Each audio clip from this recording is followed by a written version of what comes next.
Olá, meu nome é Gabriel, eu sou bolsista de iniciação científica de ciências sociais e hoje eu vou falar um pouquinho sobre as perspectivas de inserção do indivíduo na sociedade e as contribuições da psicanálise no entendimento dos movimentos da sociedade civil.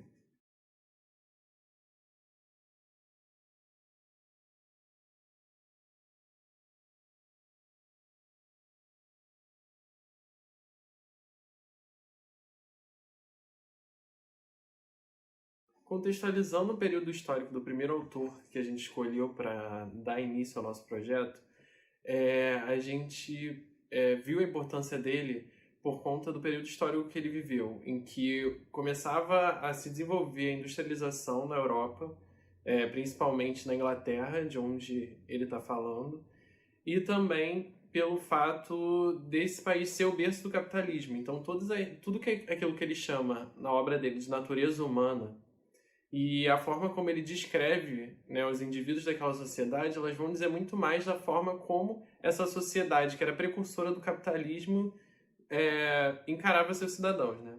Então, pensando nisso, eu peguei um trechinho aqui que ilustra como o debate que ele está promovendo naquela época ainda é atual nos dias de hoje.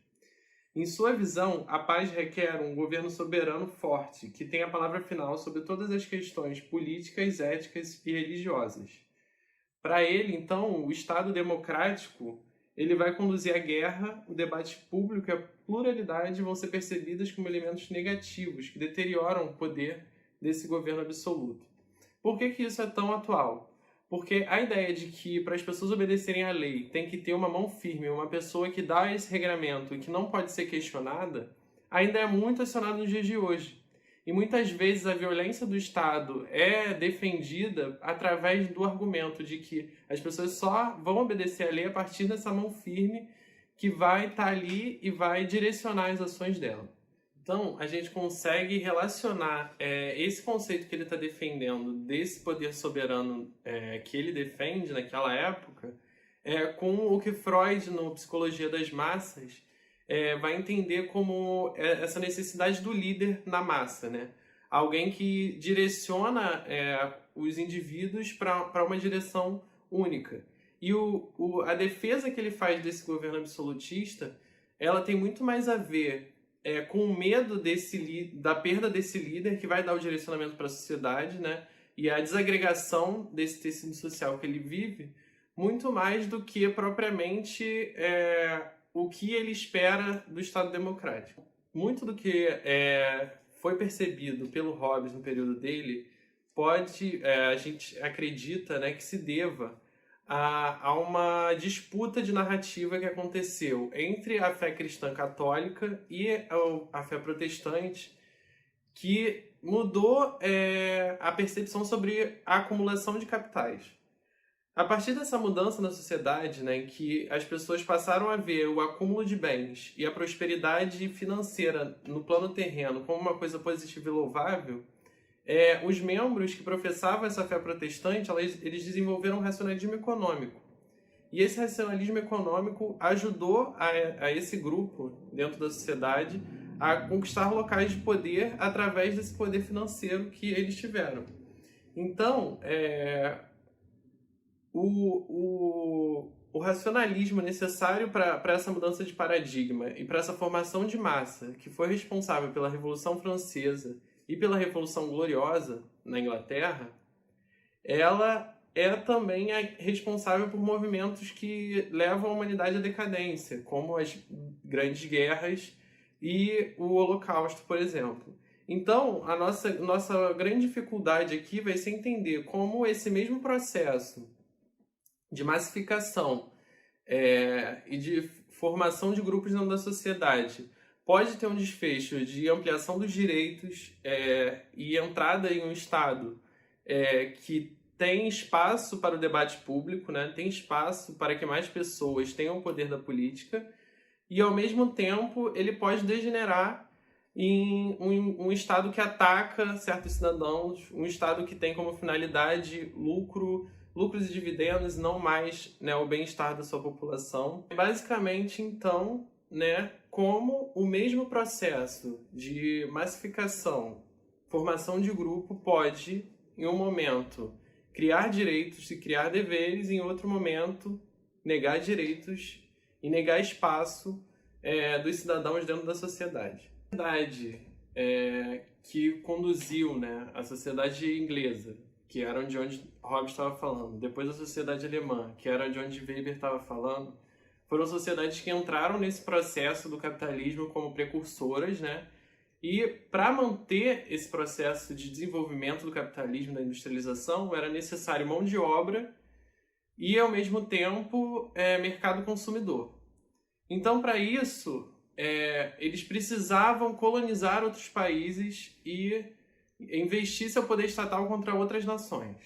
E nesse processo, né, nesse imperialismo, nesse colonialismo desses países europeus, eles tinham para com outras nações um tratamento que ia contra o que eles mesmos defendiam internamente, né? A ideia dos direitos universais, a ideia do respeito ao outro, né? A igualdade dentro do Estado, tudo isso era negado por esses mesmos países quando eles eram a metrópole de um país colonizado. E essas contradições que a Hannah Arendt percebeu, né, e colocou como, né, a causa dessa crise da modernidade que foi enfrentada, tem muito a ver justamente com isso. O racismo, ele foi a principal ideologia responsável pela justificação desse movimento imperialista empreendido pelas nações europeias. E o que era esse racismo, né? Esse racismo era o que justificava a não adequação ao tratamento que eles estavam dando para aquela população ao que eles tinham eles próprios. Então a igualdade, né, e todo o aparato estatal que protegia o direito dos cidadãos, ele não existia para fora das fronteiras. E pouco a pouco, essa forma de encarar os outros povos, ela começou a ter repercussões internas, porque existiam grupos marginalizados também dentro daquelas populações. Então, a expansão, né, dessas modernas potências imperialistas, ela vai também culminar com o surgimento de movimentos pan-nacionalistas, né, e que tinham como ideais que nem todas aquelas pessoas que estavam sob o poder do Estado, elas deveriam ter os mesmos direitos, né, e o mesmo acesso dentro do Estado. Então, assim, se criaram massas supérfluas e apátridas, né, pessoas que não desfrutavam dos direitos que a maioria dos cidadãos. Então,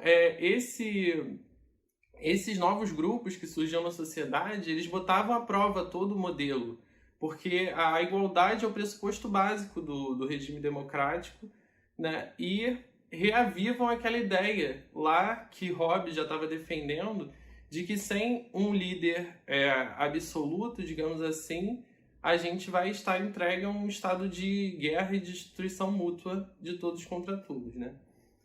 Então, nosso grande foco vai ser dizer como se faz para que esse Estado, que tem os interesses econômicos de plano de fundo e que se ergue ao mesmo tempo com esse discurso contraditório, né, com a democracia de um lado e com o imperialismo do outro, com o racismo de um lado e com a igualdade de outro, mas os dois convivendo, né, como vai se dar esse processo de massificação da sociedade atualmente e também como a gente vai controlar para que esses movimentos de massa e esses líderes que vão surgindo dentro desse ambiente democrático não produzam essas massas supérfluas.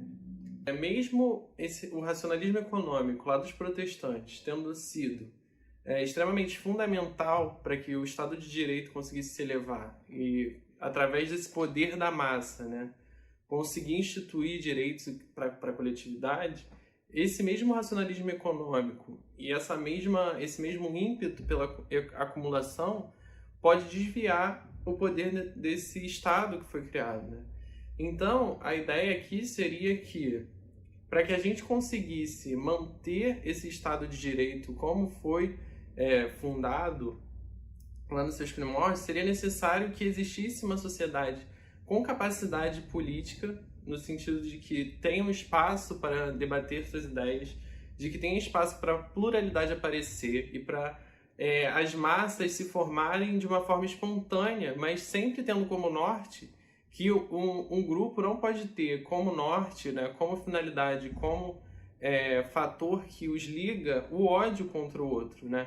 Porque, como nós falamos há pouco, o imperialismo e o racismo que justificava o imperialismo, eles sedimentaram o inconsciente da população.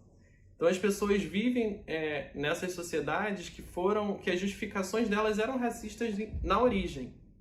Então hoje o trabalho para a gente manter as democracias, ele passa pela revisão das justificativas que deram para a gente antes, para que os líderes que surjam, eles não tenham como discurso, né, os preconceitos que já estão sedimentados. Porque a partir desses preconceitos é muito fácil gerar identificação e gerar uma unidade num grupo, numa massa. Então é necessário que a gente revise as contradições dessas metrópoles que colonizaram o mundo que a gente conhece como mundo ocidental hoje, né?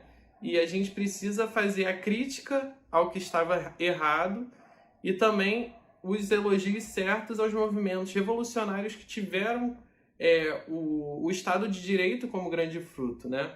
Então a ação política transformadora que deu origem ao que a gente chama de Estado hoje, que fez a Revolução Francesa acontecer e a Revolução Gloriosa, né? Que instaurou os parlamentos, em que instaurou o espaço público como um lugar de transformação, de produção de narrativas, ele é extremamente fundamental. Mas a gente precisa fazer as devidas ressalvas sobre os processos e como eles se deram, né? Para que esse racionalismo econômico, esse cotidianismo, né?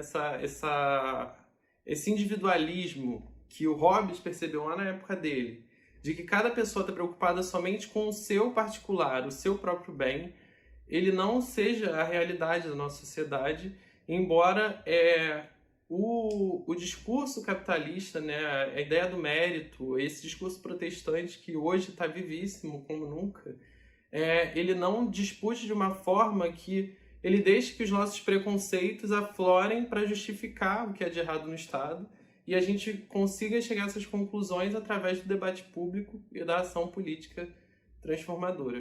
Muito obrigado, gente. Essa foi a minha apresentação. Espero que vocês tenham gostado. Quero deixar claro que o nosso projeto ainda não se encerrou, então ainda podemos trazer novas descobertas e percepções no futuro. E mais adiante a gente vai ter os autores que eu usei para produzir esse trabalho. Muito obrigado e até mais.